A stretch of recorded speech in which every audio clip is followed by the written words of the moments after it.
Okay, first order of business. I gotta get this out of the way immediately. It's starting to get a little cold outside, but the van's nice and warm. However, you might be able to hear a slight ticking noise. Yeah, that's the diesel heater. And if you can't hear it, because I'm able to muffle it when I'm editing, then that was just kind of awkward. But if you can't hear it, that's what it is. All right, on with the review. I gotta wonder, was this the only year that Nintendo got it right? What I mean by that is it the only year that they actually had their system on store shelves for Christmas? Because if that's true, then they should probably go back to whatever business model they were using then. If they did that, then maybe we'd be able to get our hands on the Switch OLED.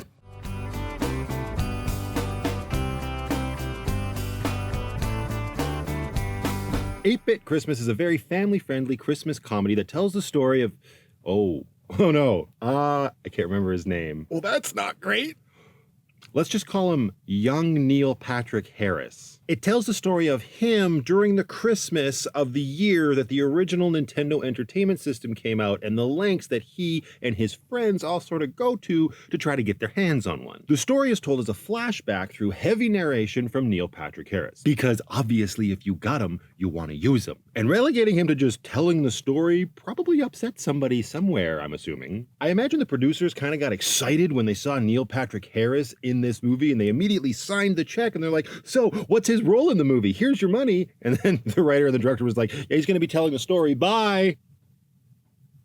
Well, shit. I really enjoyed this movie, and if you happen to live through sort of similar situations, then I think you're really going to get a kick out of it as well. And I don't just mean being obsessed with wanting or getting an NES. If you had similar friend circles, or dealt with similar bullies, or had similar relationships with your siblings, like there's a lot of stuff to relate to in this movie, and it relies heavily on a big nostalgia factor, and it worked on me. All that stuff will either mean you can totally relate, or you will just think this is another fluffy Christmas movie. And if you never had that sort of envious attitude towards a friend who happened to have a video game console, I won't hold it against you. But that stuff was real, man. For the most part, the movie is a kid version of a screwball comedy, having all the kids going through the ringer from one idea to the next, trying desperately to either simply play the NES or get their hands on a copy of their own. Personally, I thought it did an excellent job of capturing the tone of what it was like to be a kid back then, and the sort of little nuances of fun and stress that these kids feel. Stuff like really wanting this new hot thing because it's so cool, to dealing with your little sister and her wanting a Cabbage Patch doll, or dealing with the bully at school. Heck, even sort of befriending that one awkward kid in school that eats nothing but tuna. Now, it does play it safe because it is, at the end of the day, a family movie. But the adult side of my brain does wish it had been just a little bit darker with some adult humor and situations. Since, I mean, come on, not all of us were that, let's say, polite. But I guess that's why there's movies like this. Now, it was a little bit of a shame that the movie completely ignores something kind of fun and cool that it established early on, which was NPH editing the story as it was being told. So if you've seen the trailer, then you know what I'm talking about. There's the scene where he first talks about him back in the 80s riding his bike, and he's not wearing a helmet. And his daughter is like, you were wearing a helmet, right, Dad? And he says, yes, absolutely. All kids in the 80s wear helmets. And then it just bings onto the kid's head. The helmet just appears, right? I thought that was pretty cool, and the movie does do it one more time, but then that's it. It just would have been nice to see that happen more frequently and at key moments in the story. And it was fun to see comparisons being made between then and now. The reason NPH is telling this story to his daughter is because she's upset because he couldn't get her a cell phone for that Christmas. Yeah, some things never change. And all of that being what this movie is about, had that been it, it would have been fine. A silly comedy of a crew of Stranger Things light kids trying to get their hands on an NES. But the movie takes a complete turn in the last like 10 minutes of the movie just to go for the feels.